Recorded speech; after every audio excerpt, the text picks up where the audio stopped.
Selamat pagi Bapak Ibu, Opa Oma, dan saudara-saudaraku yang baik. Allah itu tidak pernah tidur. Dialah yang menemani dan melindungi kita saat kita tidur malam. Dia juga yang memungkinkan kita bangun, menyongsong hari baru. Puji syukur dan terima kasih kepada Allah.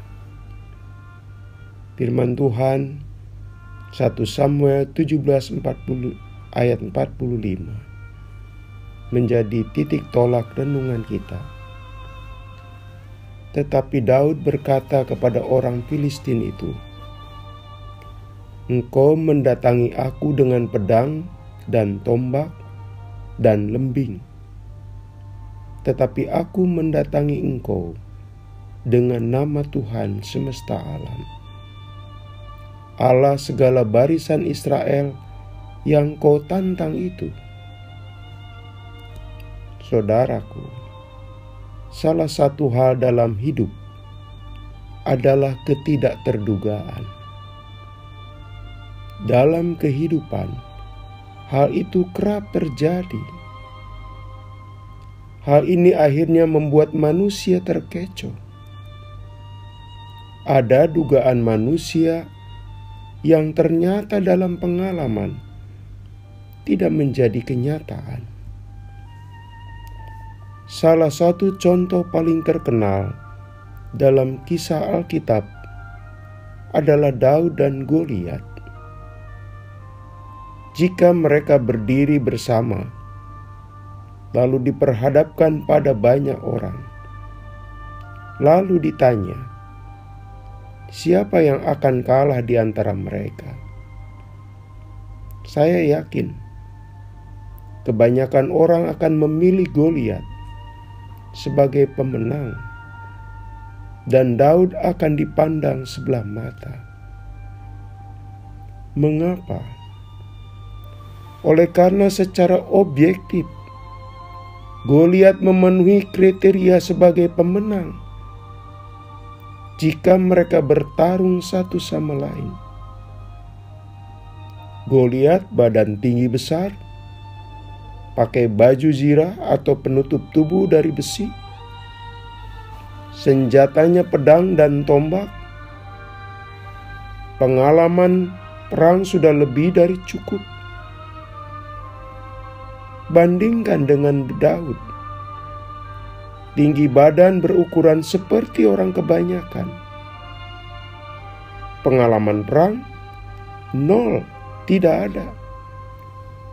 Umur masih seumur jagung. Mudah sekali. Senjata hanya berupa senjata umban.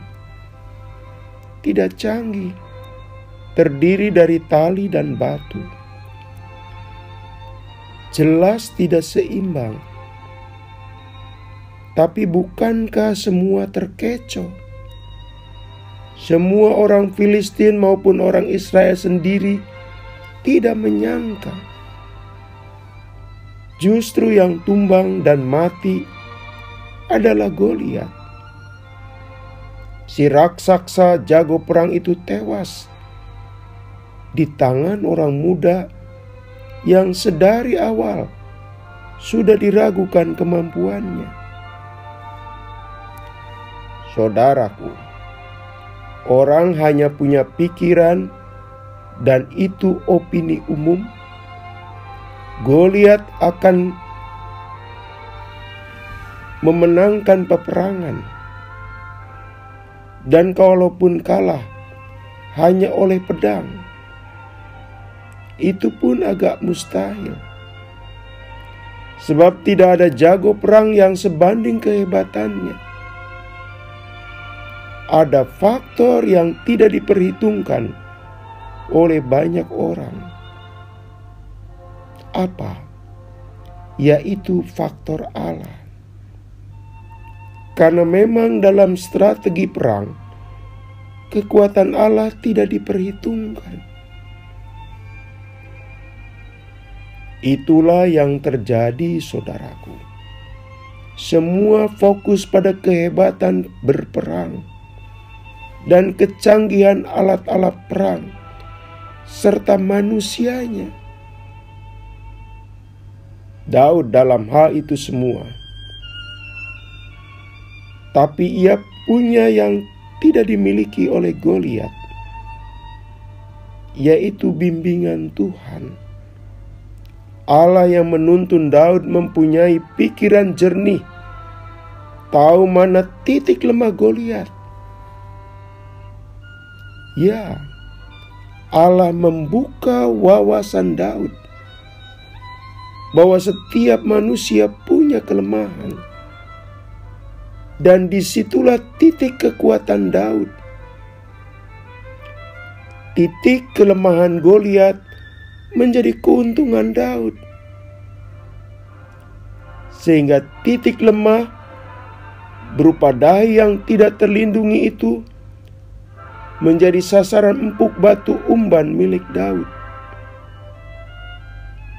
Saudaraku, bimbingan Tuhan membantu kita mengetahui apa yang paling tepat yang harus dilakukan. Saya mengajak Anda dengan apa yang dilakukan dua dokter terkenal. 1. Dr. Terawan. Selama menjalankan tugas operasi, dia memuji Tuhan. Beliau bersenandung lagu-lagu rohani hingga pasiennya tenang, seperti yang diungkap Dahlan Iskan, mantan menteri.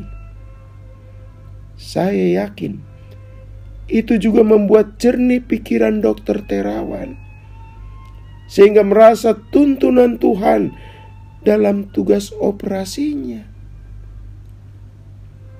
Kedua, seorang dokter di Amerika dijuluki The Gifted Hand, tangan yang diberkati.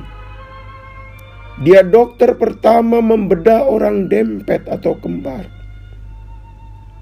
Dia ahli bedah saraf, namanya Benjamin Solomon Carson.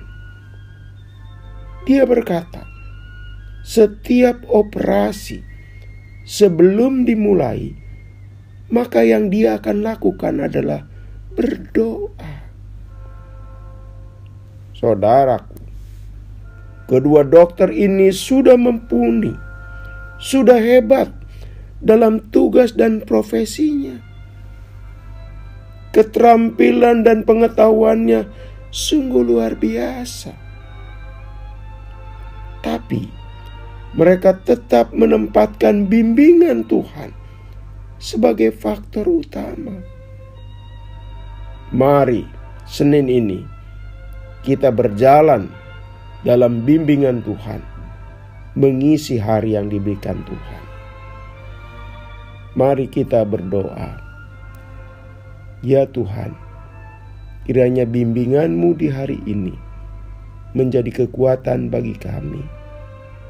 Dalam nama Tuhan Yesus kami berdoa. Amin. Selamat pagi saudaraku. Selamat memasuki hari baru. Masih bersama Pendeta Supriyatno. Tuhan memberkati.